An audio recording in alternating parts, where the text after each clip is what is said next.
Ba-dum-bum. Hey, welcome to episode 28 of the Quality Time Podcast. We've done a whole 28 of these, but it's been in a year and a half. 2 years. Yeah, we really have to step up our podcast, our schedule.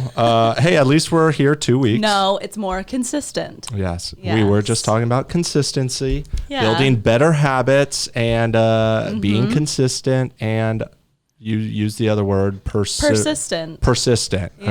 Okay. Everybody likes when you're persistent. Yes. So when a girl says no, just be persistent, boys. Just keep saying, "Come on," and go outside. Go outside her door with the boombox at 3 in the morning, Well, as and long as blare that's all some you're music. doing, that's fine. And then if she says no, maybe follow her home from school with a love letter and some flowers. Persistency in And your if life. she says, of "Leave me creating alone," a healthy habit. you need to prove to her that you're not willing to take no for an answer. That's how It's not what I'm saying. that's how you get the girl. Don't say no to yourself in the sense of creating a healthy habit. Yes means yes, and no Don't means take no just for an keep answer. trying. Just keep With trying. yourself. Oh, but not with somebody else? No. Then no means no. That is what they used to teach everybody. It's like, just be persistent. Just, like all this stuff dudes would do back in like the 90s. Well, of yeah, like how but to I get think girls. that's more if it's, a girl is into you. No. Or Nobody taught us any of this. There was you literally just saw things It in was just movies be where it was persistent. like, just go out there and confess your love to her, like before you even like knew her. Oh yeah, And then no, just, I know. it's so The cringy. rom-com I think back movies. about like my elementary school, like crushes, dating, I don't know, girlfriends. It's like, what's a girlfriend in elementary school?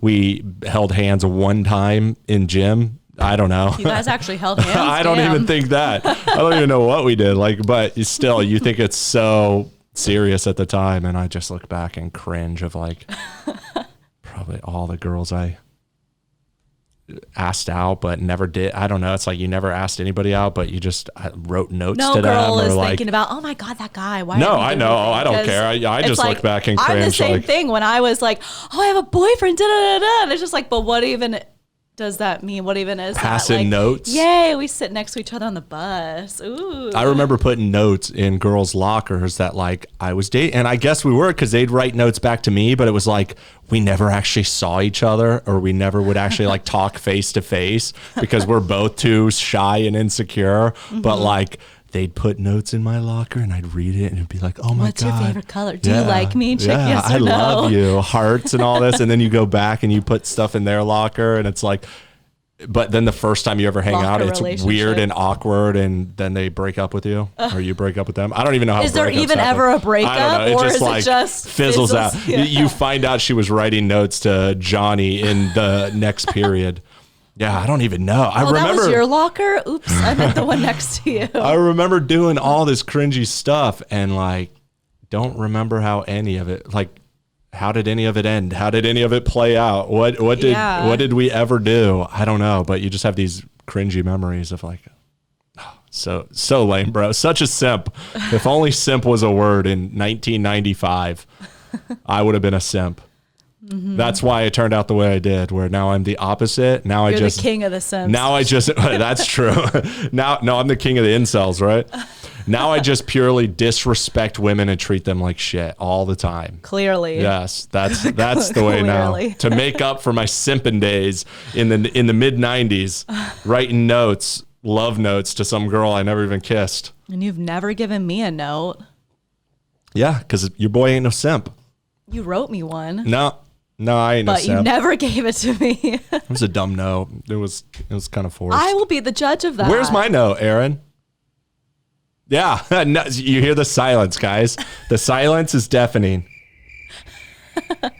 That's what I hear right now. I never said I wrote you a note. You said you wrote me You one. said we're gonna write each other notes, guys. It wasn't like we 'Cause we weren't in third grade writing notes to each other. Okay, I met her when she was in third grade and I was in college. Okay, so it wasn't two third graders passing notes. First of all, second of all, It wasn't like I wasn't raiding the daycare, okay? I lived in Las Vegas. She lived in elementary school zone 2,000 miles away. She was going to 3rd grade, and I was going to the casinos, but we wanted to keep in touch with our relationship. So she was like, let's write each other notes, because that's what you do in 3rd grade. And I, being a complete grown man, but saw her potential, just was like, you know what?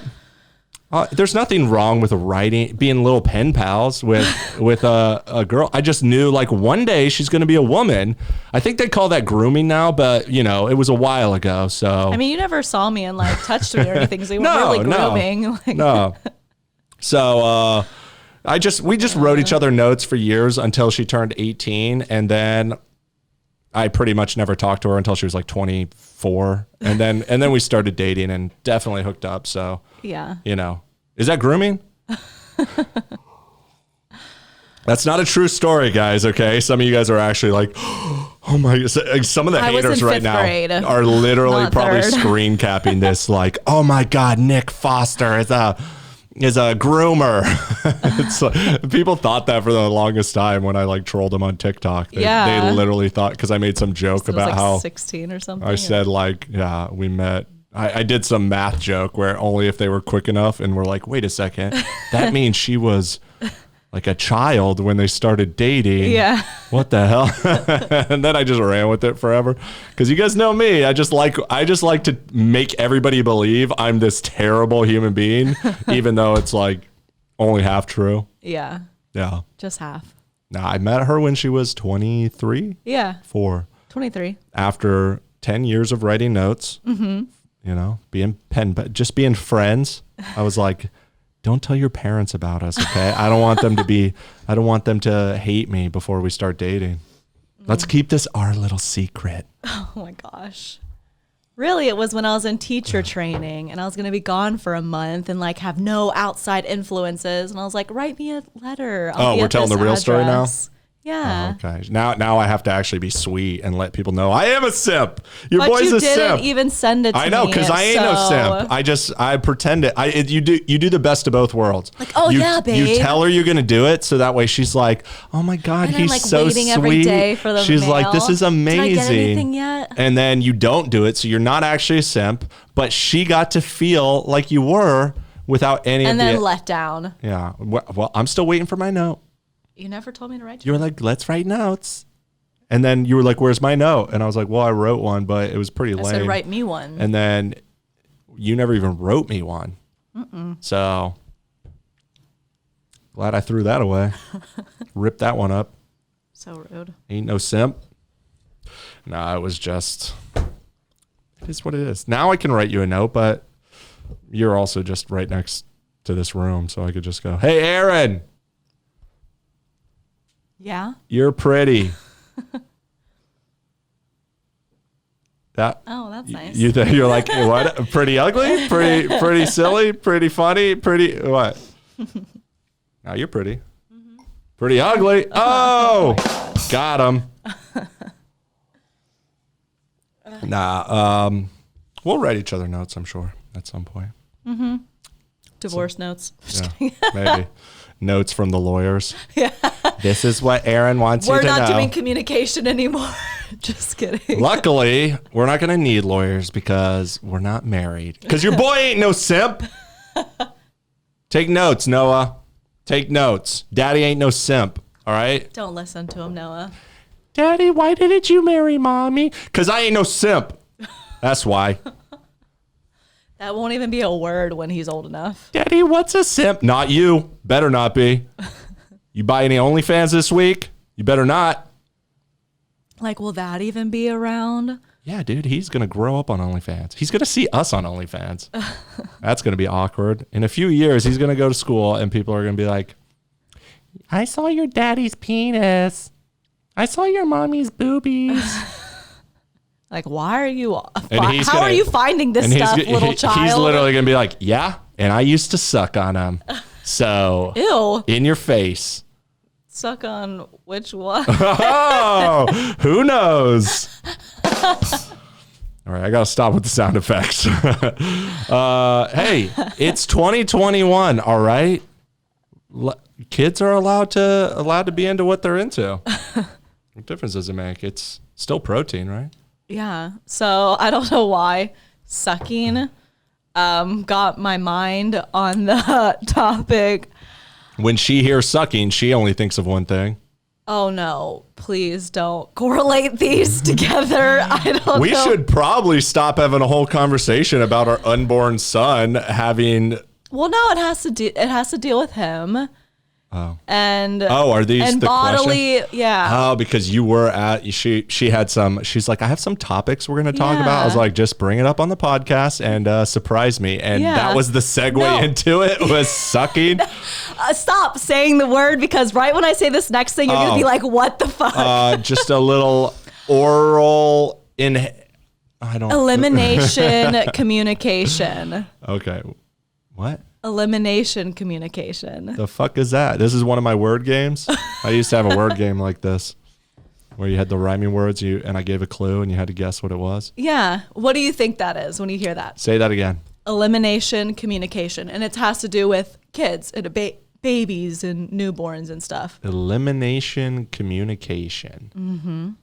I would think, since you said sucking, don't correlate them. Don't correlate them. They're just bodily functions. That's why. That's a bodily function too. I know. That's why it clicked in my head. Stop bringing up head, Erin. Like, we're trying to get off this train of thought. God, you see what I have to deal with? Elimination communication. Mm-hmm. Something about sports getting eliminated. I don't know. Elimination? A bodily function. Oh, of like pooping? Yeah. Is that what we're not calling it elimination communication? That's what it's called. Says who? Says the article that I read. Was this on I'm a socialjusticewarrior.com? What is this, one of those new age woke terms where you're like, you don't want to say poop because that's offensive to indigenous people who used to eliminate themselves in the woods. Therefore, I don't even fucking know, but this is how logic sounds to a lot of these It's things. just the technical name for it. No, it's not. The technical name is pooping. But there's peeing too. Okay. It's all elimination. Okay, it's not. Yes, I guess, but that is not the technical name, and that's not a name anybody uses. I've never heard that before in my life. You're in a poker tournament and you got eliminated. Like, all right, let's have a talk about how you don't go all in on 7-2 offsuit, okay? Let's have a little elimination communication, okay, Noah? I'm going to teach him how to gamble. Yes to that eventually. No, we're not calling it. Did you go and have an elimination? Shush. Did you eliminate? Did you? Hey, Noah. Hey, Noah. Did you eliminate your dinner? Did you eat your dinner? Okay, good. Did you eliminate it? All of it? Okay. Let's have a little elimination communication. It's kid friendly because it rhymes. It's like the Dr. Seuss. It's more Dr. Seuss of shit. No. Okay. So elimination communication. Oh my God. I hate this already. We're not doing this. Is when they are newborns and they are babies and it's skipping the diaper step. So you learn their cues of when they need to go to the bathroom and you physically take them to the toilet and hold them and then they go in the potty. And so we never have to untrain them because what are diapers? It's teaching you to go to the bathroom to eliminate in your pants. Just to go all willy-nilly wherever you feel like it, whenever you want to. That's the point of the willy. But to go willy-nilly. Yes, but direct it somewhere outside your pants. So we're going to steal the best years of our child's life where they get to just shit their pants and be like, clean it up, Mom. Do you know how hard it is to unpot? Oh, I know, but train? Also that sounds like the life. I wish I could just shit my pants and be like, Erin, I eliminated. Nick, I'm not cleaning up. Can we have some elimination communication over here? I'm communicating this. Don't worry, when you're old, you'll be back. That's what I'm saying. Shouldn't we let our child have this amazing gift of just kids don't even remember that. No. That's what you think. Those were the fondest years of my life. was just laying down and peeing on my mom every time she changed my diaper, every time she changed my elimination. So it's either cloth diapers or elimination communication. What? But why you say that? What is the communication with me, or it's with them? No, with them, because they'll communicate to you when they need to go, and you kind of teach them that. And you don't call them accidents when they, have an accident. It's called a miss. Like, oh, you just missed. It's fine. Next time. And so you kind of have them. Good. Yeah, you kind of just let them teach you. And of course, they'll still be using the diapers in between because there's not going to be, when they're sleeping and this or that when you're out. But eventually they'll be able to communicate with you. Like this is, I think this is more like food stuff. Like when you ask them, are you full? I think like there's like different communications. Is our baby deaf now? What's going on? No, it's just they're babies and they can't talk. Is this silent elimination communication? What's going on? Okay, if they can't talk, first of all, if they can't talk, then we can make up any sign for anything and they'll know what we're talking about. Yeah, but I mean, you might as well teach them actual ALS. No, I'm going to teach them totally wrong ALS because fuck the rules. Why is it got to be? This is more, please. Who wrote these rules? Like, I'm going to create my own sign language and I'm going to force the world to learn my language. That's the world we live in now. Everybody has to learn everybody's magic words for everything. So Noah can be ridiculed the rest of his life. Have you met me? All right. He's going to be doing the ridiculing. He's not going to draw inside the lines over here. I know that. Society tells you to do it this way. I'm going to say why. And I'm going to teach Noah to say, why? Noah, you don't just poop on the floor, all right? We need to have some elimination communication. You got to poop in the toilet. Why, mommy? Because that's how you do it. Shut up, mom. That's it. Clean my diaper. You're like, communication over. How's that for some elimination communication? But I'm excited to try it out. I see what you're saying. So we're just potty training our kid like a cat from day one. No, I agree. Just how I was just saying, like, ask why about all. I sound like I work for fucking Enron over here. That was their slogan. Was like, ask why. Always ask why. You guys are too young. Research Enron. It's a fascinating story, but they always say, ask why. Ask why. So I do that all the time. I always look at things that are just like normal and I'm like, why? Mm-hmm. Like, why is that? Yeah. And that's kind of true. It's like we just kind of raise kids like, this is how it is. You just put them in a diaper and they just poop and pee. And it's like, why? Yeah, because there's an industry that makes millions of dollars off of it, billions of dollars, the diaper industry, for fucking sure. And then also the potty training one where you get the little kids' toilets and then this or that and like all of these steps. And like there's also like people who you can hire to help you potty train your kid.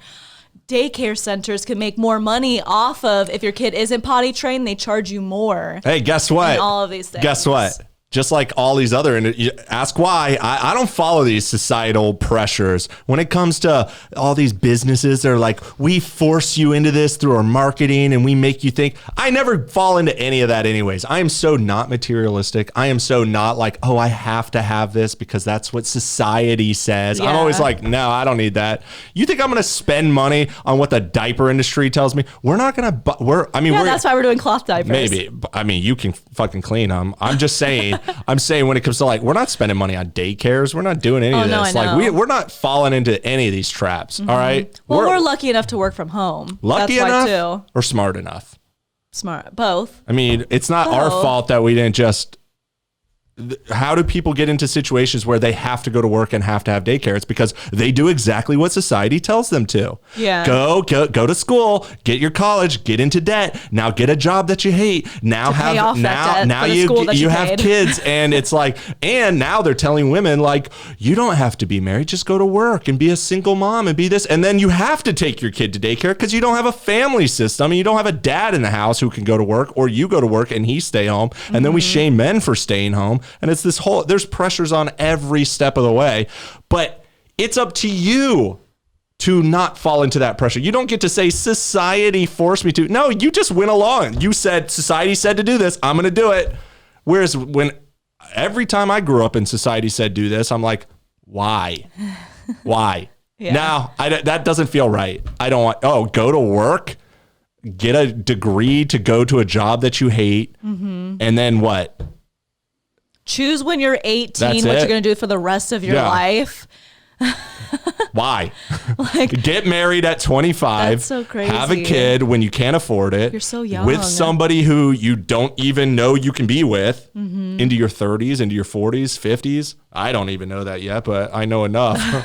I waited. I'm in my 30s. Yeah. I love nowadays that it's more commonplace to see people getting married later on in life, having kids later on, like in their 30s, women in particular and stuff. Because not always by choice, though. That I think it's just people are just having sex less and having worse social lives because of social media. And because for women, they're having sex, but they're having like not good mates that are going to stick around. Yeah, they're but just there's also pregnant. some of them have the choice of, I'm focusing on my career and stuff, and this will come later. Yeah, until they find out it's too late. Yeah, but I just think it's great because then you actually know what you want. But more than likely, when you are 30, if you do have a guy, you know if you're going to be with him or not, and you can decide this whole thing.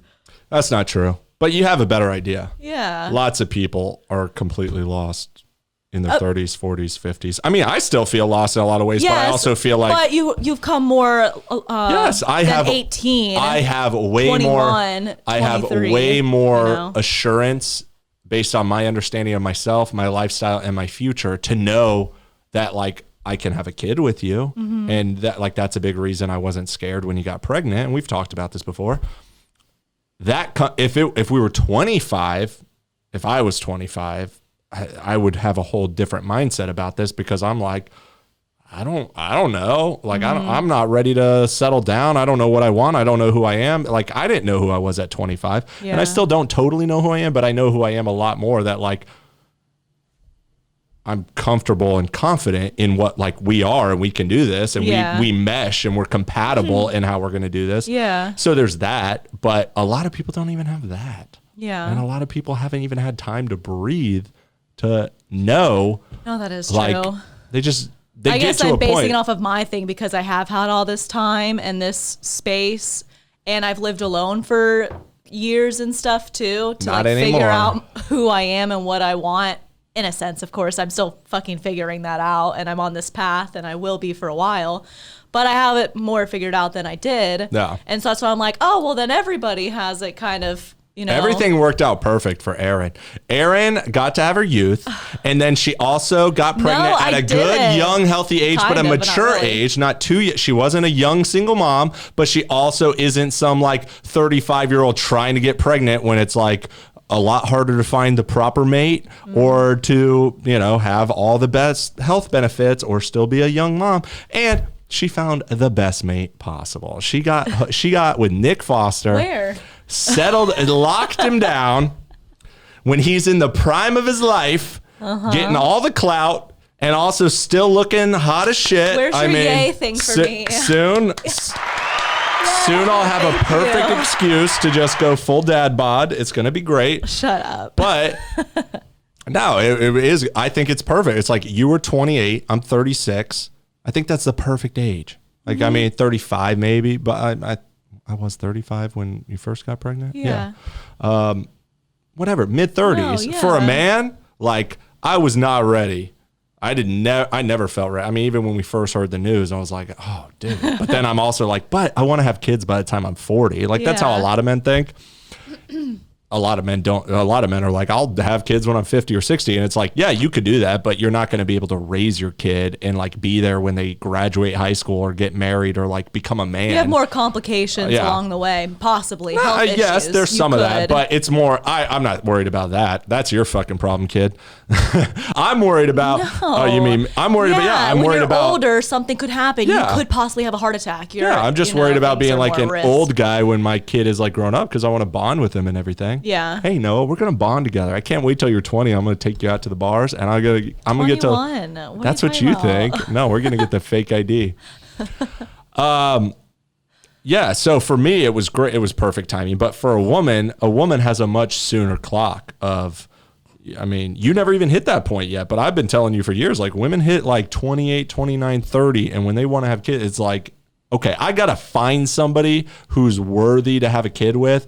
Whether they want to marry him or not, they have to know like he's worthy to have a kid with, or if they think he's going to stick around or be able to support financially or whatever. It's like the clock is ticking. And they get into this phase, and I've seen it many times, and it's like you were just brushing up on like where that age usually starts.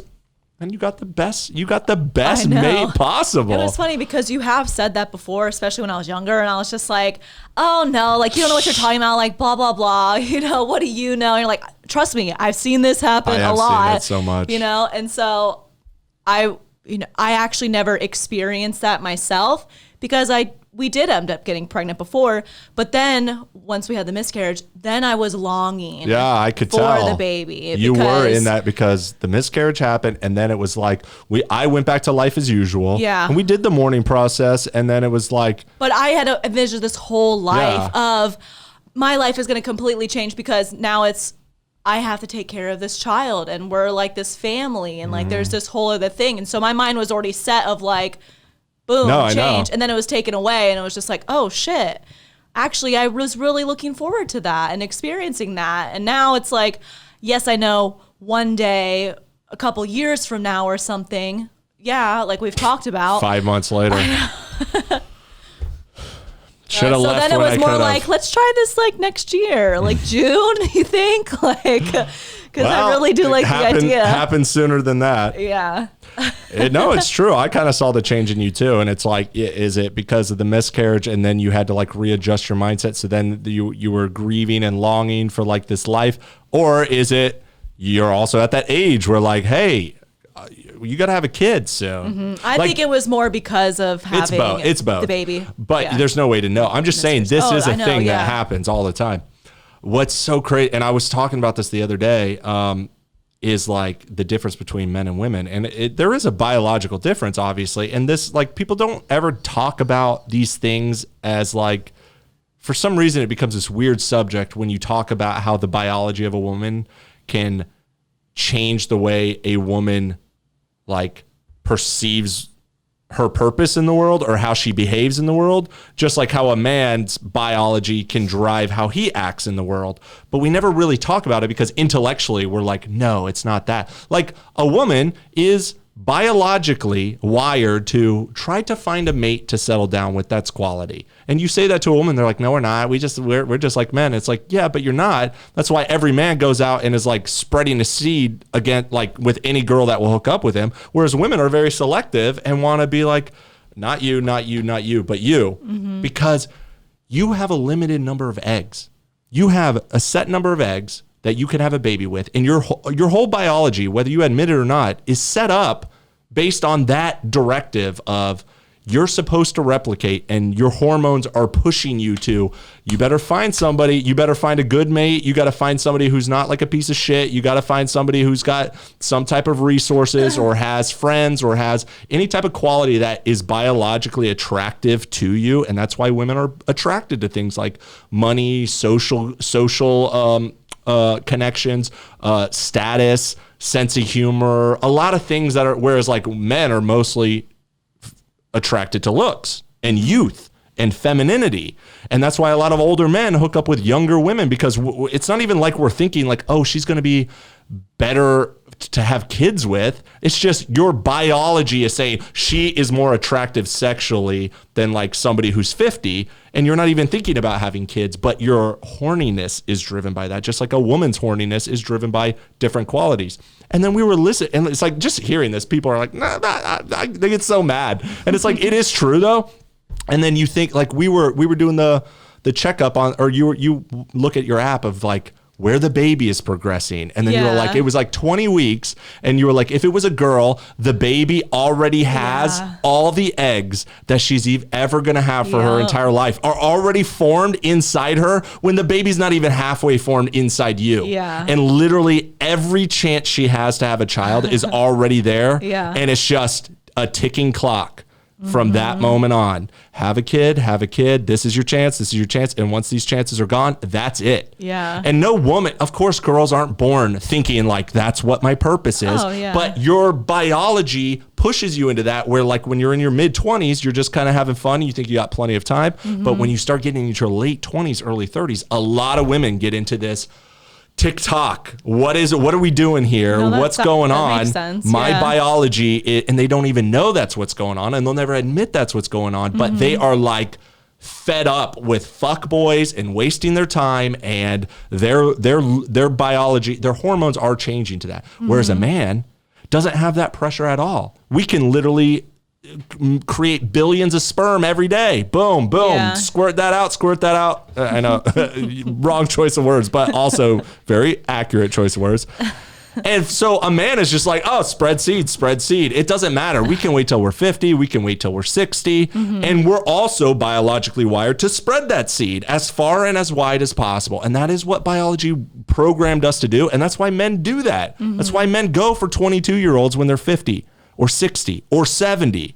That's why men cheat. That's why men spread. And it's not like women don't cheat either, but oftentimes it's for different reasons, and it's driven by the same biological forces, just in reverse. Yeah. And it's like, these are true things.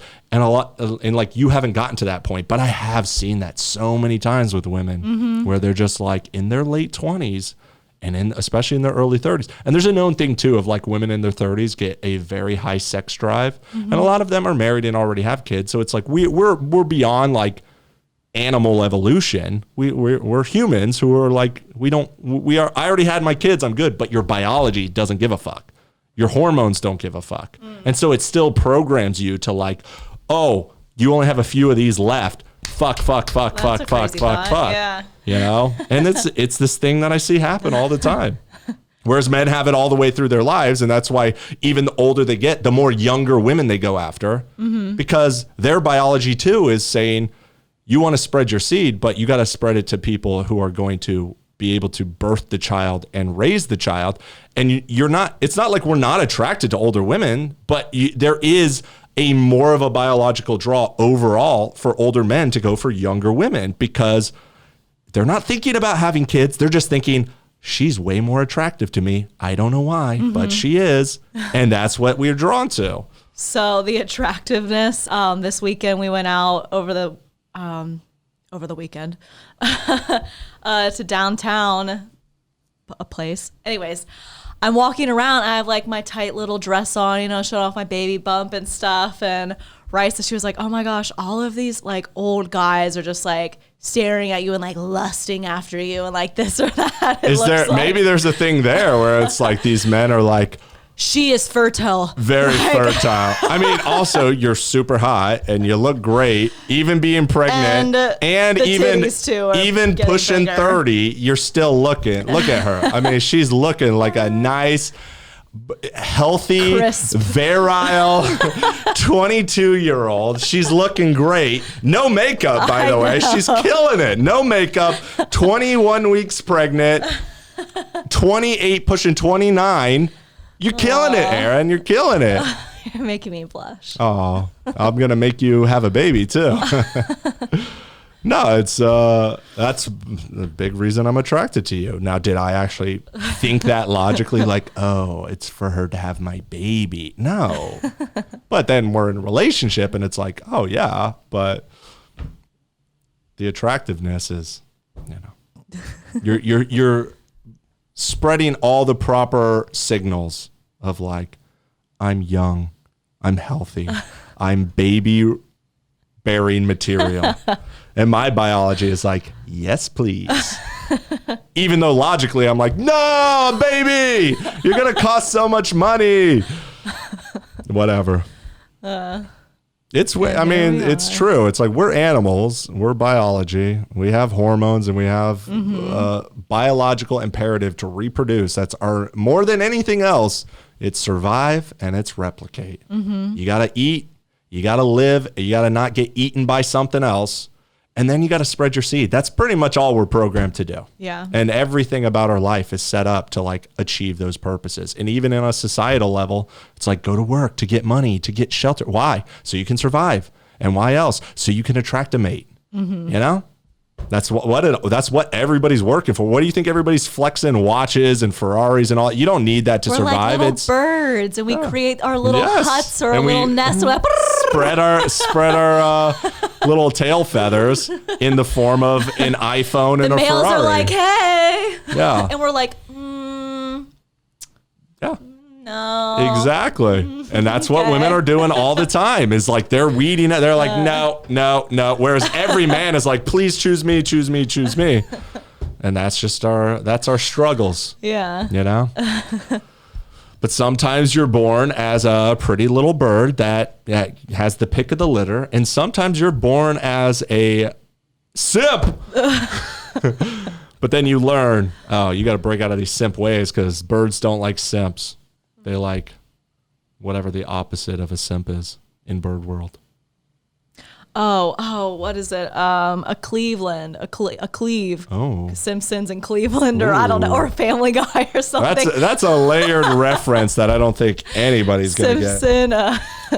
Erin, we don't do the Family breaks Guy. anymore, but I have to go get the bottle to refill this. So you're gonna have to entertain the audience while I'm grabbing that since we don't. Okay, well, I'll talk about our 20-week scan. Okay, you do that. Yeah. I'll be right back. All right. Oh, this is going to be weird, though, just talking to myself. I'm just going to look at you across the way. Just kidding. So we went to our 20-week anatomy scan on Friday. And it's a boy. Surprise. Oh, we saw his like little face and everything. Okay, this is really weird talking to myself, even though I know you guys are here, but Welcome to my world. But yeah, the scan went really well. Erin failed the test. I started off strong. I'm always in here trying to tell you too, like, I'm really good at ranting. I'm really good at podcasting. I'm really good at talking. But also it's like, it's weird when you're just talking to yourself because you're like, it's who's definitely listening? something you have to get used to. Yeah. And it's not. Now you understand the struggles. I do. Imagine doing this podcast without me. I know. I wouldn't. That's true. I would probably just have it where it's not recording me and then I could just talk and look at Imagine having that out the baby window or without me. something. How would that be? I mean, I don't think I could have a baby without Exactly. you, but I saw some video today and it was like a girl being like, what do you even need a man for to have a baby? Like, I can do it all on my own. And she was like talking about how like, well, you can go to a sperm bank. That wasn't even her point, but it's like either way, I'm like right there. It's like, you need the sperm. Okay. First off, you can't discount the value of men in the process of making a baby. I thought we could put our blood cells together, or what is it? The bone marrow babies. And they come out deformed and crazy. It's so funny. But even still, they have to use the bone marrow cells and inject of a man? Of a woman. You can do a woman and a woman, yeah. but they have to inject it into a male sperm cell to fertilize. You need a sperm to fertilize the egg. It's hilarious. Either way, you need a man. But she was also like saying like she wanted to get pregnant on purpose because she just wanted to have a kid, but she doesn't want a man in her life. So she's going to like have a kid with a man, whether she tells him or not. Yeah. And then but the people who were kind of debating her are like, don't you think about that kid at all? Like, you're just going to force him to be raised with not knowing his dad because you don't like men, but you want so badly to have this kid. And it's That's hard. That's selfish. It is very selfish. Yeah. It's like it's like somebody, I can't say names, but somebody else in my life where it's like, they just treat kids like pets. That fucking hit me when you said I that. know. I was like, oh my gosh. Anybody out there who treats children like they're your little pet, you're kind of the worst type of person. You're the worst type of parent. And that's what this woman is like, I just want to have a kid and I don't want a man. And he doesn't need to know his father. And he'll know he doesn't have he has an unconventional family. It's like, yeah, but what if he doesn't want that? What if he wants to know his dad? Like you're just saying here, you're gonna grow up just wondering who you are, where you come from, what your purpose is, where you like who you take after. Yeah. Like how I can't even empathize with that because I know my dad, but I can imagine if I didn't, how much that would fuck with me. For sure. You know? And I'm sure a lot of people out there think that's the worst thing ever. Yeah, and especially because a lot of people don't choose that life either. It's they had a dad in the picture, and then he walks out, he dies, he this or that. In some ways, that could be worse because knowing you had a dad and he left you, whereas she's saying No, yes. He's going to know he never, like, I chose this, but also she has this whole attitude of like, fuck men. I don't want a man. I don't need a man.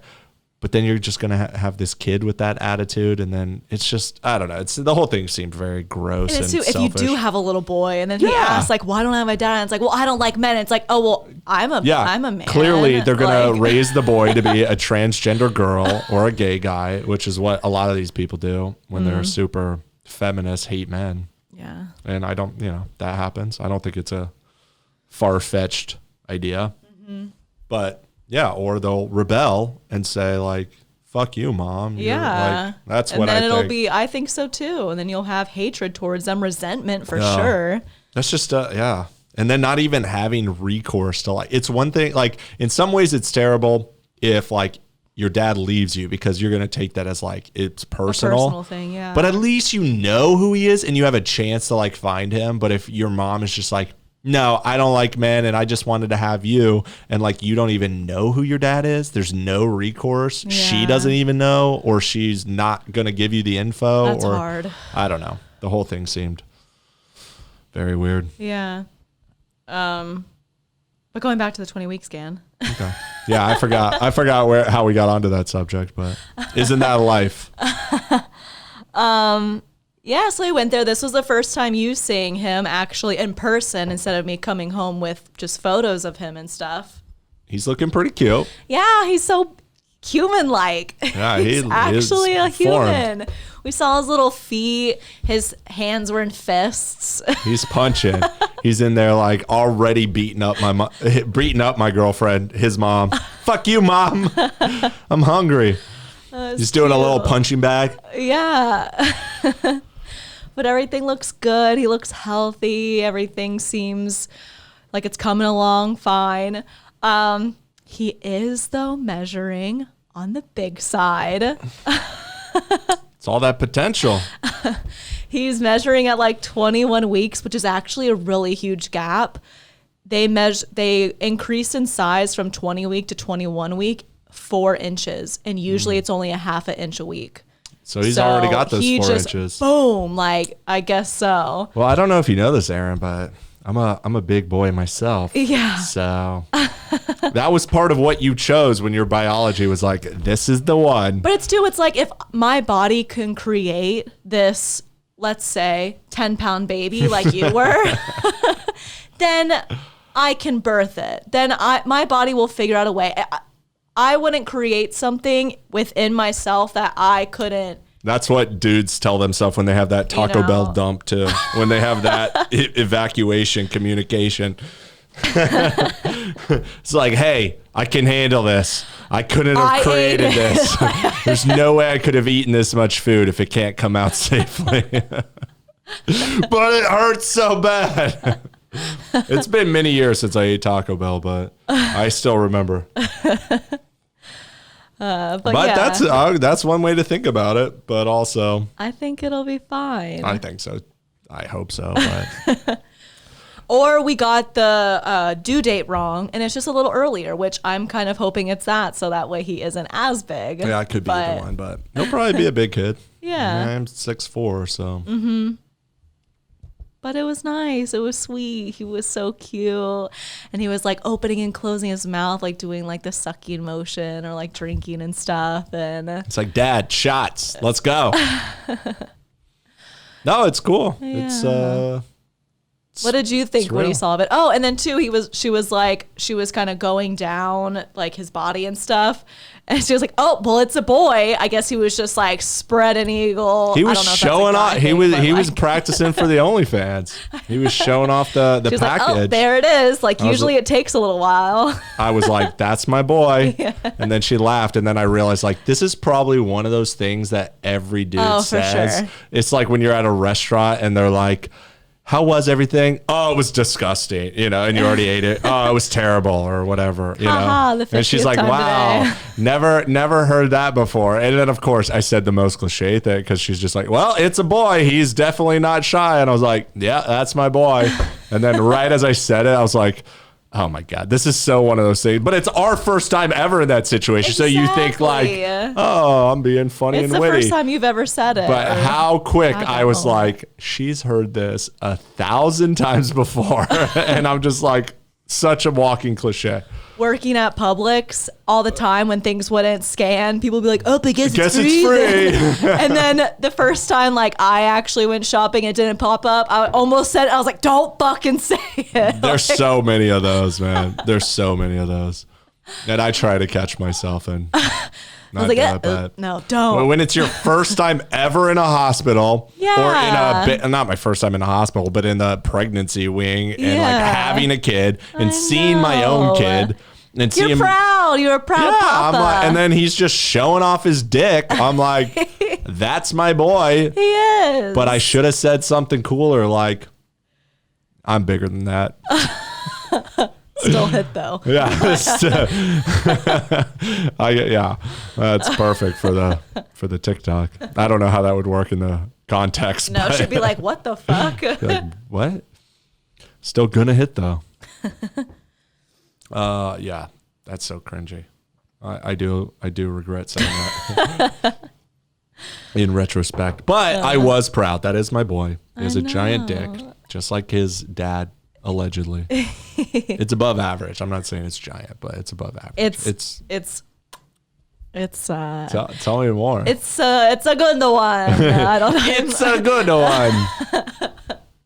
I think it's the right size. It's perfect. Every guy wants a look like, if I was like, could I have an inch more? Yeah, I would do it. No. But also because it's like the perfect. I do kind of feel like everything. It's that the inch more only comes from my own like vanity of like what we were programmed to think about size, but my true understanding of like women and how they, perceive my size is like, this is probably the perfect size. Yes. Statistically, it's not too big, it's not too small, it's right there. Yes. It's right where it needs to be. Right. It's the Goldilocks zone.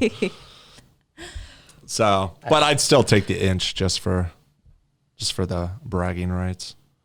But it would kind of suck having to hold back.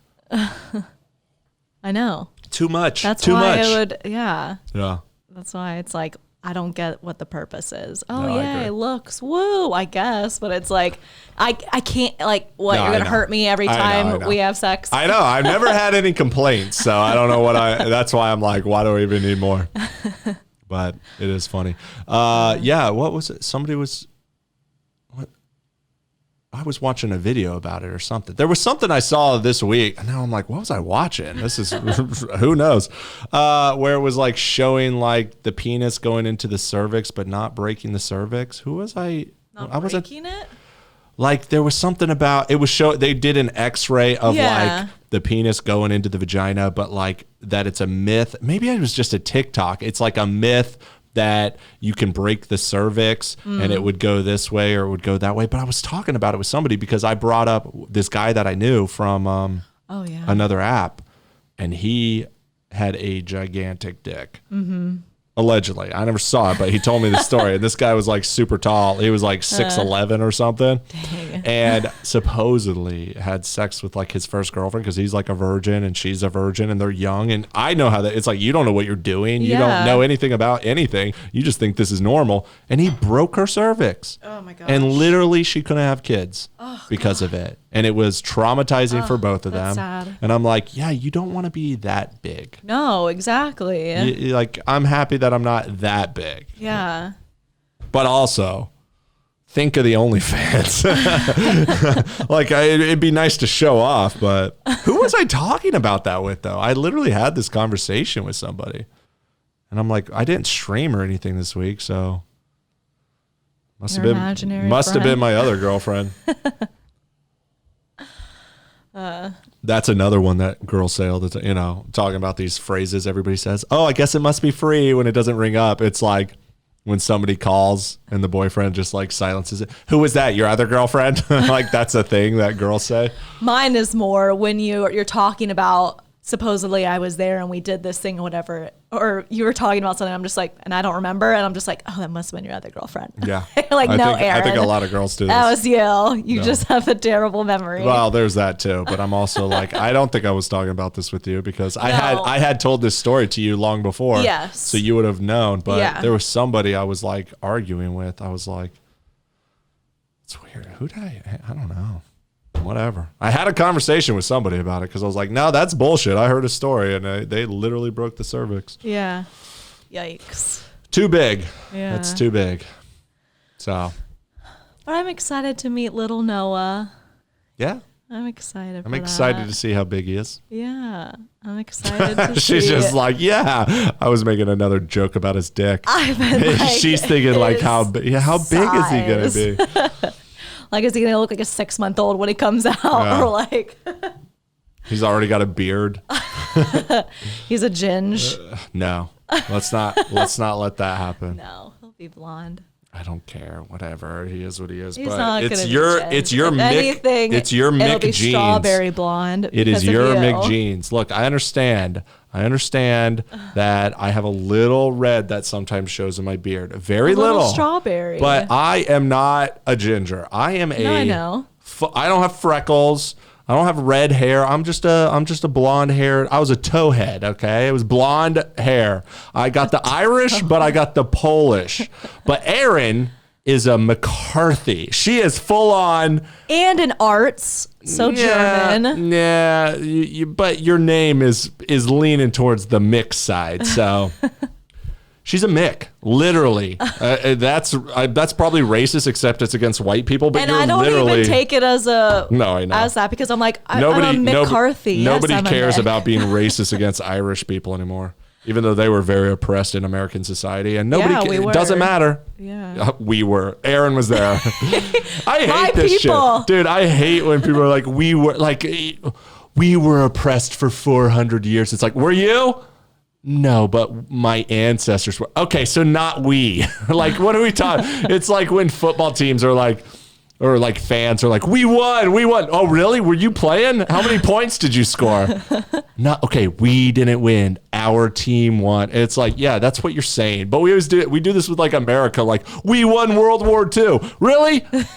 I was born in the 80s, bro. Okay, World War II was won long before I was conceived. Mm-hmm. I don't think I can say we won it, but we put ourselves in these tribes and these labels and act like it's us. The Irish were definitely oppressed, but we weren't, okay? We weren't. I know I am not. And guess what? Black people were definitely oppressed, but you weren't. Unless you're like 60 and up and you're watching this video and you're black, then maybe you were, okay? But if you were born in the 90s, you weren't oppressed, okay? I'm sorry. Get over it. But they all love to be like, we. And it's like, we're not. We're all individuals. Yes, in French. We're individuals. But I do try to catch that. I try to catch that with everything because it goes both ways. I sometimes catch myself saying that about like America, like we did this and we did that. And I'm like, no, we did it. America did this. Yes, that's true.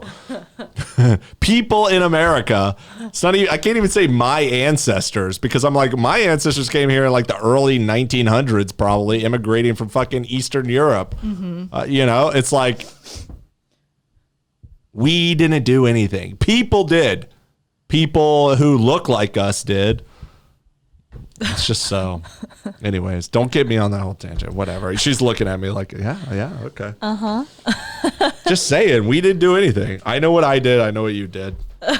Everybody should stop saying we when you're talking about large cultural trends, big like societal problems that have gone back for generation after generation, and saying we, because it's like, what did you experience? Just talk about you. Did you experience this, or did you just see on the news that somebody who you identify as being your group experienced this? Which you can talk about that too, but just if we're focused on like how to use language properly, and everybody likes to hyper focus on use this pronoun or use this word or call it evacuation communication. Wrong. Don't call it elimination. Whatever. I like mine better because it's like from Austin Powers. evacuation complete. Oh, yeah. Remember when he was peeing after he got unfrozen and it was like the evacuation just kept going? I think evacuation communication works better. It also rhymes better, by the way. Elimination does not rhyme with communication. Yes, it does. Half rhyme, but evacuation, communication. It has the cation. Both have cation. Whereas tomato. Well, I guess communication. Semantics. Evacuation. Elimination. Nation and cation. Yeah, it's just it more. Rhymes it rhymes. No, but one fits even more. What do you guys think? I think elimination. How about this? How about we just call it pooping? My point is, you also brought up call it missing, not an accident, because your body doesn't make accidents. I get it. My point is the baby doesn't understand the nuance of language. Okay. So when you call it an accident, they don't take it as meaning like I messed up. Not a baby. It's like, it depends when you do it. A child who knows English might do that. Understand you. My whole point is all of society now is so hyper focused on like, use the right terminology because this one has a negative connotation. And this one, it's like they all hyper focus on it. So if we're going to hyper focus on communication and exact word choices and what those words mean, in some very literal sense, then stop saying we. All right? Say I and say me and say those people and those people, because we didn't do any of it and we weren't victims of any of it. Okay? All right. All right. Cool. That's my rant for the day. That was a good one. Thank you. All right. So we are having a baby. Yes, we are. You see, there's another one. People do that all the time. We're having a baby. Oh, are we? Are you? Yeah, are you doing the work? No. We are pregnant. Oh, really, bro? Are you pregnant? No. But yes. It's like, no, she's pregnant. Mm-hmm. We are having a baby, but she's literally having the baby. Yes. 20 weeks. It's going to come up fast. I know. I was already thinking like, I'm going to start a podcast with that kid. I'm like, what's our podcast going to be? Yeah, like right when he starts talking. Wouldn't that be a good podcast? Cute. What if we did a podcast where you literally get to see me talk with a toddler's first words all the way till he's a teenager? That'd be cool. And like learn him, get to know him, communicate with him, but document the whole thing. Yeah. What do you think of that? That'd be neat. The Nick and Noah podcast. Aw, that's sweet. Right? I'm like, I like that. Content. But also, I just think it would be cute and unique. I know, he'd be so adorable. And so I can train that kid. And to hear what like comes out of his mouth. I know. Think of how cute it would be when I'm just like asking him about like, so what do you think about this? Random things, and he just says all kinds of crazy things. But then you fast forward to 10 years or 20 years later and he's like, same questions or understands everything on this deeper level. Yeah. That'd be so cool. Yeah, I like that. Okay. I think that's cool. Mom approves. We're gonna use our kid for clout and content.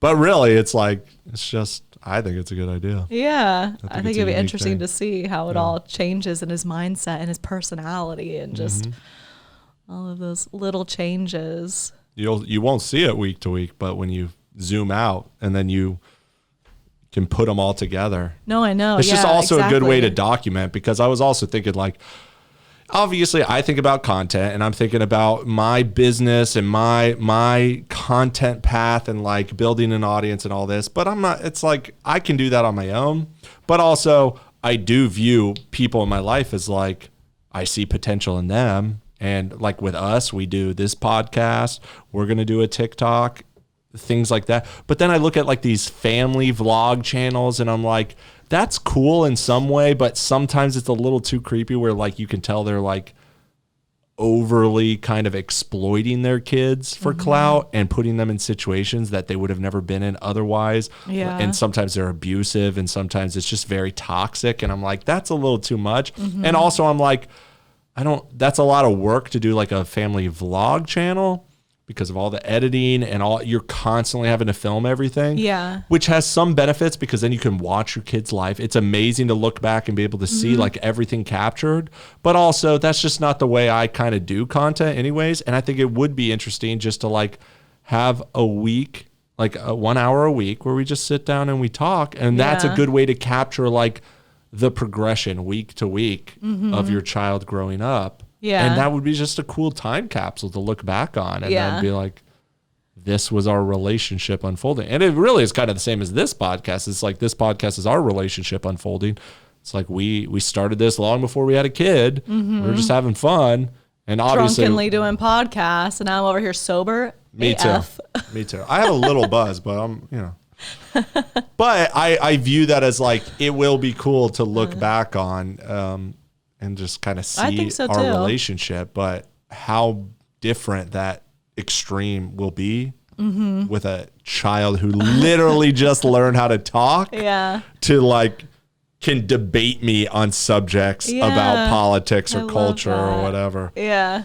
And it would I think it would just create a good dynamic with us. But a lot of this is just, these are ideas. I don't know the kid yet. I'm not going to force him to do anything he doesn't want to do, and kind of figure out what his personality is as he's growing. For sure. And then there's obviously jump off points where like, yeah, you can use your kid for content when they're 1, 2, 3, maybe 4. But really at that point, you have to be like, is this what you want to do? So that way and then once they get, especially once they start getting closer to puberty years, it's like, then they can make the decision, like, do I want to be known and be out there? Because there's not, you can't take it back. Yeah, you just keep, so I don't want to put any pressure, but I also am like, my kid's probably going to do the things I like to do. And I like to create content and debate and argue and joke around. And he's going to be working for National Geographic's making content that way. Maybe that's him. I think that'd be awesome. What if he made like nature documentaries? I know. I would love that. I know. If he made movies about nature or whatever, that's great. Wrote books, any type of things like that. I would love that. I know. Yeah. Both of our personalities like combined together. Yeah.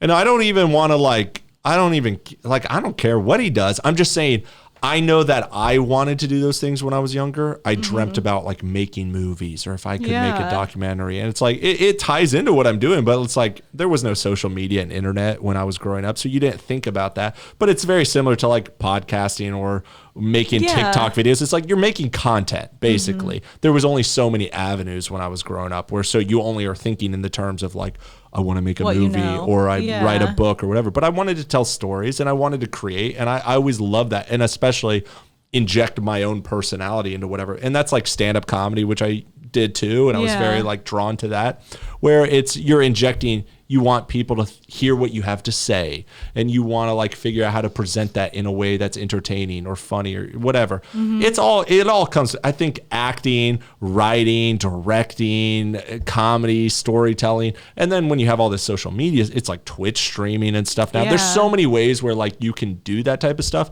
And I'm not going to force him into it, because I don't care. He can do whatever he wants to do. But I just have a feeling he's going to be drawn to similar things where like, I wanted to tell stories, or I wanted to. And he'll grow up around it exactly. too. And so since I'll see the potential and he'll see that that's what I do, I have a feeling he'll probably be drawn to it in the same ways that lots of kids are kind of drawn to what their parents are doing. And then they kind of go down that path.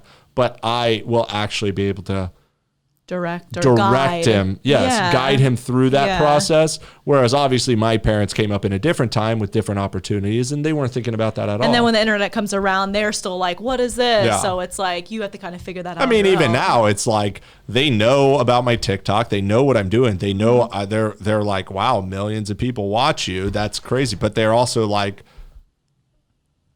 what is this all? It's like they don't know. I don't know. I mean, I'm not going to put words in their mouth, but it's a different way of thinking. But it is for the older generation, their generation and stuff like that. It is more like, wait, you guys can make money off of that? Like, you can make a living off of playing video games or like all these things. It just like blows their mind. Even like your mom is like into what I'm doing and kind of gets what I'm doing, but she relates it to what she grew up on, which was like Howard Stern. Yeah. And she's like, oh, you're like Howard Stern. It's like, but no, it's like, yes, I'm a shock jock, provocateur, radio show host, but more of a podcaster, but it's like, it's all different, but I can see how you relate it to that.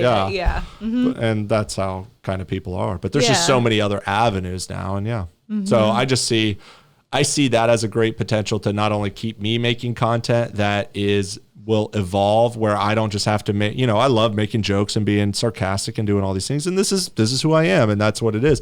But also I grew up and I evolve. And as I get into a relationship, a lot of my content then involves the relationship. As I have a kid, I'm going to grow up into be more of a dad role. And it's not like, okay, now this is over and this begins. It's like, no, now it's like my content and my self-expression is going to evolve into also a bonding moment and also a documenting of my growth as a person, but also my kid's growth as a person, but literally his growth as a person, So, and I find that fascinating because I wish I had documented it's like keeping a diary your whole life. Don't you wish you had done that, Yeah.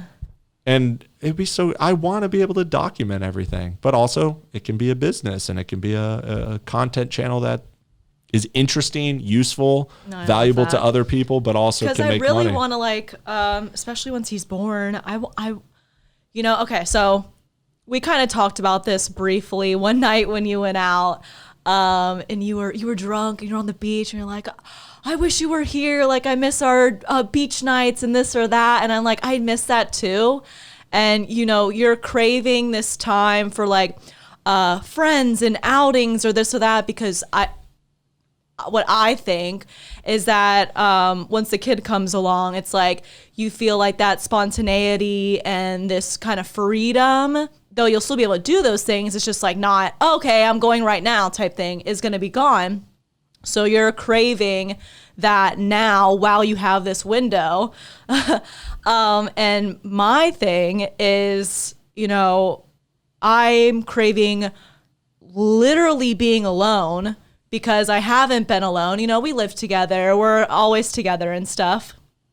And then once I have a kid, I'm never going to be alone ever for the 18 years. And not even then, because I see my mom pretty much every day. So it's like she can't get rid of me. So, there's this whole thing. Yes, it'll be different then, but, semantics.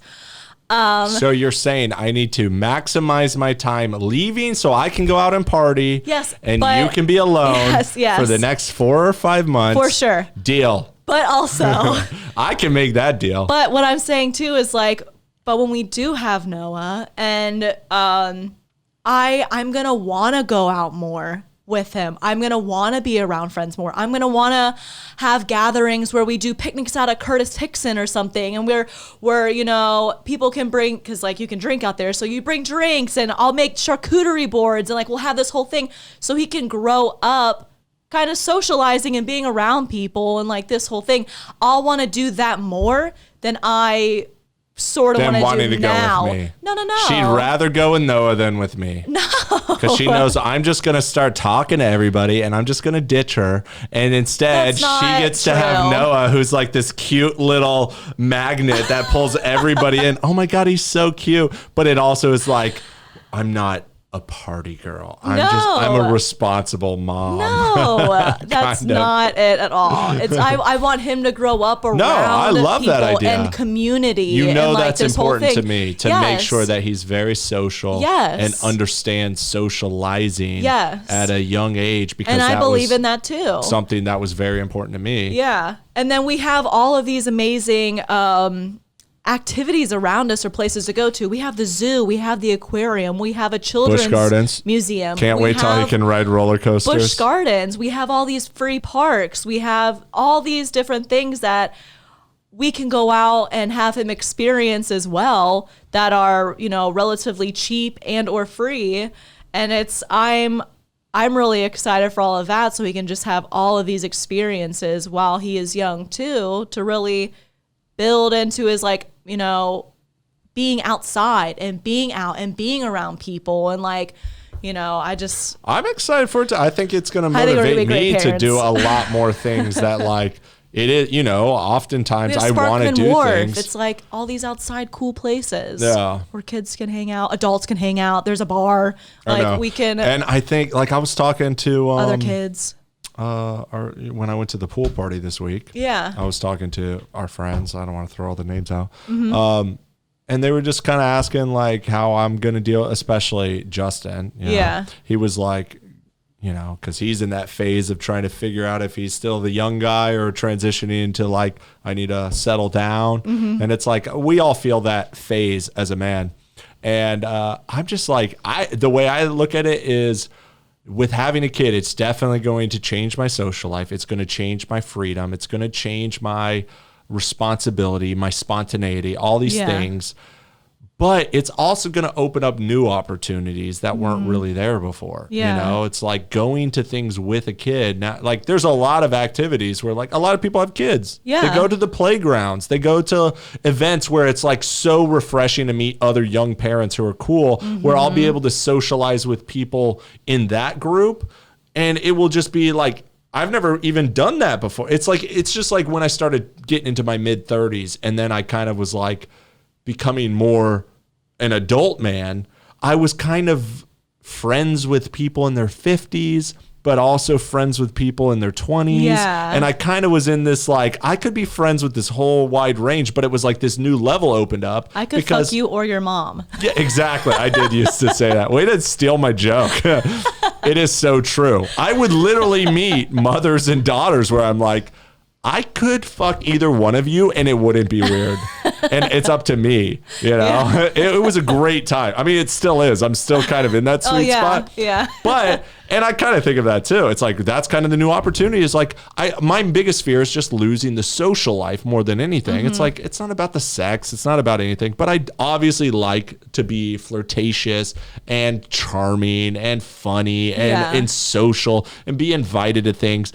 But it's like, you're not going to do that as some single dude at the playground with a bunch of kids running around. But now it's like, I'll have a little kid where it's just like, let's go to the park and play. And then you're going to meet these people that like probably would have never interacted with you because we were just single young people where we're more going to parties or going to bars or just kind of being more, it's just like people kind of keep to themselves where like, oh, they're like a young couple. Versus, oh, they're parents too. Yeah. And then there's just so, like, I actually think, like, it's going to be fun to go to PTA meetings. Yeah. And, like, have fun at the school talking shit. Yeah. And then making friends with the other parents who are like, I can't believe you fucking said that to the principal. Because I'll be my crazy self, but I'll be able to portray it in this new social circle that I never had access to before. Mm-hmm. And I never even thought about before. Yeah. But I just view it as like, it's a new game. Mm-hmm. You know, it's a new level to a game I've been practicing for years. Yeah. And it'll give me a reason to be like, go do a bunch of things where, I don't know. I'm excited for it. Me too. And then even things like going to the parks, going to the theme park. Like I've talked about this forever is like, I love going to the theme parks. I love riding the rides. I love all that. But when you want to go, it's like, I also need to do work and I need to do all this. And it's not like I don't love going with you. I do. But when I have that added level of like, this is my kid's first time at the park, or like I get to see him light up at something that like we kind of are used to, that puts a new level of... Don't use we. We already used we. Not you. Well, I've seen your reactions to roller coasters, so it's not new to me. And movies, I talk about movies all the time. Like, I love watching movies you've never seen and being like, Erin, you got to see this movie. Yeah. Back to the Future. How fast is 88. the DeLorean? No, you get it wrong every time. It's 66. No, it's not. Yes, it is. It's 88. She's good this time. Okay, I was testing her. You don't know how many times I asked that question. She's like, oh, damn it, 66. And I was like, no, it was 88. Point is, she never saw Back to the Future when I got with her. Like, Back to the Future. Can you believe that? And there's nothing I love more than to, like, I've seen all the good movies, you know, a lot of them. A good chunk of good movies from the 70s till today, you know? And I love showing people movies they haven't seen for the first time because it allows me to see it for the first time through them. Yeah. But when it's an adult, it's like, then sometimes it's like they don't have the same taste in movies. It's pressured. It's like you're watching, like, are they going to like it the way I do? And a lot of times they don't vibe with it the same way. So you're kind of let down. But I still enjoy watching movies multiple times when I know somebody has seen it for the first time. And I think of like all the movies that I'm going to get to show Noah. Like I literally was thinking today, like Jurassic Park. Yeah. Right? Like just the first Jurassic Park, or like The Lion King. As fuck. Oh, that's good. Or Independence Day was one I was thinking about today. And I know good. at certain ages, but also I'll show him these movies when he's relatively young, but like younger than I was when they came out. But also they're older movies that he's more going to be able to handle, because there's a lot of more things that he sees today that we never saw when we were growing up at that age. But either way, just the idea, like, there's nobody I could show Jurassic Park to that's never seen it. Yeah. Who am I going to show that to? And even if they were an adult and they watched Jurassic Park, I mean, it's an amazing movie and it still holds up, but it's not mind blowing. If you've seen Transformers or whatever the Avengers, name a movie, it's like, okay, yeah, I mean, I've seen a bunch of movies. This is not that crazy. But for a 6-year-old, you know how fucking cool that's going to be to show him Jurassic Park? Yes, and I'm going to scare it. That's the best time to show him a movie, when it's like intense, but he can handle it. He'll be able to handle Jurassic Park at 6. I don't know what age I was, and I had nightmares. Yeah, because it didn't come out when I was in 6th grade when it came, or 5th grade when it came out. I had nightmares after I'm sure you did, but it was that scary. is awesome. I can't wait to give him nightmares. But that's how it will put it in his brain that like this was an impactful movie. If you show him the movie when he's 20, he's going to be like, Dad, I mean, this is an old movie. But you show him when he's 6, it's like forevermore he's going to remember Jurassic Park. In his dreams, for sure. I'm not saying 6 or 7. My point is, it still will be younger than I had the chance to watch the movie. Yeah. But I would have loved that movie if I was 6, 7, 8, 10. Yeah. I mean, pick a fucking age. I would have loved it. Yeah. But it didn't come out when I was that age, you know? But either way, it was what like when you age should saw... it come out for you? I mean, I don't know. What age is 5th grade? I think it came out when I was in 5th grade. 10. Yeah, so I was probably 10. But I would have loved it sooner than that. But it was intense, of course. And same with like Independence. But my point is like, if you wait too long on some of these things, it's like then they've seen too much modern movies that then it just looks like it's like your mom showing you like an old black and white movie or something. But if she showed you that when you were really young, you would be like always fond of that movie. And in some levels it's like indoctrination, but in another way it's just like finding the right age. But I get to relive all of these things that formed my childhood, being able to see it through fresh eyes and like be able to pick the best, because I saw a bunch of movies that I never liked as a kid or weren't mind blowing or weren't like formative movies that would like stick with me for the rest of my life. But I get to pick out of every movie of the last 40 years, 50 years and be like, we're going to watch this movie. Yeah, and I love that, because you do have such a, you have such a variety of movies that okay, these are the ones that you need to see before, Yeah, whenever we get on like a subject and then we're talking about like World War II or something, I'm like, okay, put this movie on your list. This movie, we got to watch this movie. And I like know all these The Pianist, that was such a good one. Yeah. Like I wanted to watch that again the other night, but then I'm like, it's on there. Then I'm like, Erin's already seen this. I've seen this, and I don't know how other people feel. I never want to force them to watch a movie they've already seen. So I always look for movies you haven't seen, but I can watch a movie that's good. We should watch that again, because that was really good, and like I kind of remember, but like don't. But I remember it being great. Like good. It's a great. So I could definitely watch it again. It's just when I have seen movies and then I already know like Fox and the Hound. Yeah, because those are so simple, and it's more like I already know the gist. Yeah. Like I get it, but then again too, I haven't seen that in a long time. I could probably watch that again. But a lot of the movies, that too. It's like if you pulled out like Nick, because you love to watch Disney movies, and you're like, let's watch Lion King, and like I've already seen The Lion King 1,000 times, and I love The Lion King. That's one of my formative movies. Where like I've already seen it again with you too recently. Like there's nothing I'm going to gain from watching again. I'm just going to watch something I've seen 1,000 times for 2 hours. But when Noah's 4 years old, and we get to show him Lion King for the first time. I know. How freaking cool is that going to be? I know. I'm going to be like, Noah, we're going to watch Aladdin next. You want to watch Aladdin? I know. Oh my God, so let's excited do for it. those. Pocahontas, let's go. Yeah. Let's watch. I'm going to be Disney Plus and everything. I know. Because then I get to watch all the movies I grew up on, but watch him just be like, wow. So excited for that. That is great. Watching so Erin sing cute. Pocahontas for the 50th time, not cool. Me singing all the parts to Not it. interested. She watched Mulan, the new one. They don't have any songs. Oh, it was so disappointing.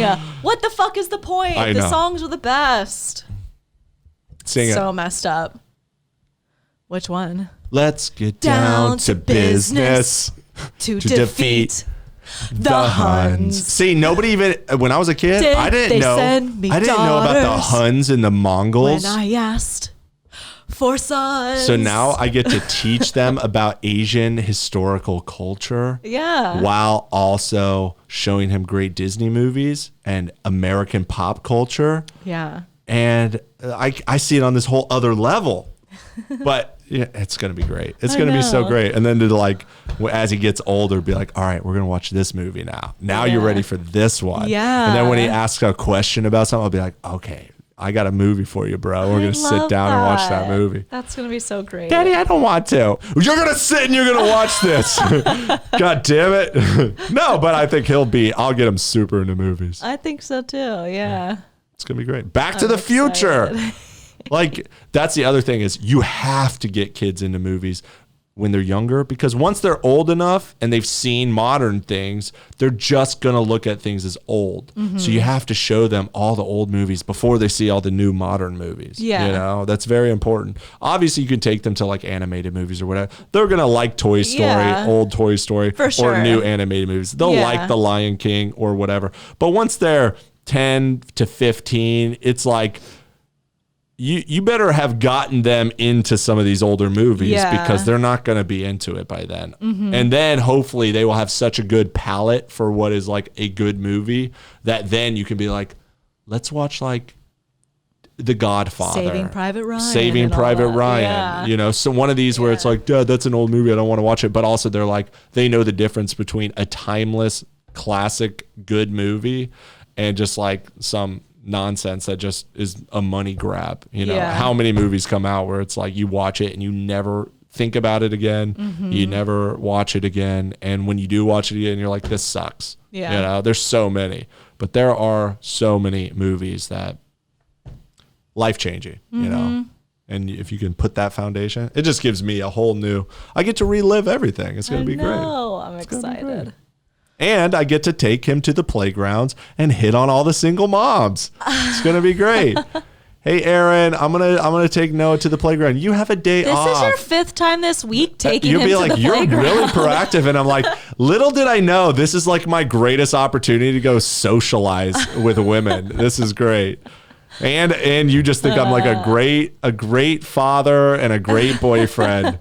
And you're like, finally, I get some peace and quiet. I know Nick is probably flirting on every fucking bitch that's there, but also, whatever, I get to nap. That's how I think about this. It's going to be great. Win-win. Yeah. We'll see. But also, we can go together. It's fine. No, I know. No. That's why I think Sparkman will be great too, because it has that like that little grassy area, that fake grass area. They have bands that play. There's always kids running around there, and then they have a bar too. It's just like right on the water as well. That'll be such a good place. The food there. Yeah.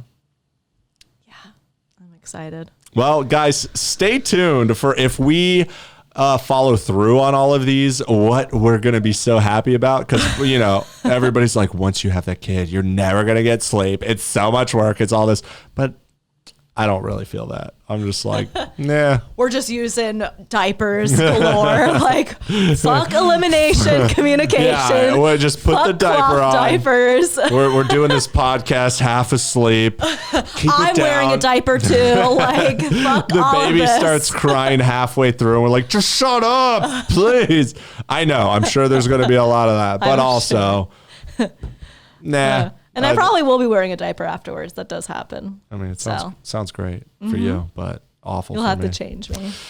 Or I could just go find a new girlfriend. Well, we both need to be changed. You're a strong, independent woman who don't need no man. So peace.